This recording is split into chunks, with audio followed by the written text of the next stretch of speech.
Today we're making my favorite recipe, the Herbed Dijon Potato Salad. Super easy and there's a lot of wiggle room, so make it work for you. So I always start off with some vegetables. Today I just have some kale salad and some cauliflower rice. You could use whatever veggies you have on hand. Then I'm gonna add some jalapenos for some heat, some celery for some crunch.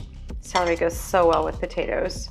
Fresh herbs. Today I have parsley and dill. That gives it a lot of flavor and of course more leafy green goodness for all that nutrition. Some scallions for some extra flavor. And of course the potatoes. Potatoes are so healthy and so nutritious. I like to use mixed potatoes. You could use any potatoes you like.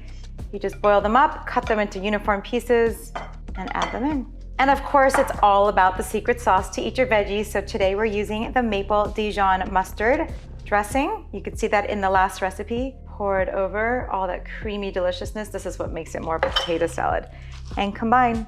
Herbed Dijon potato salad. This is one of my all-time favorite recipes. You could eat it on its own, as a side dish, on a picnic at the beach, wherever you love to enjoy healthy, nutritious, delicious food.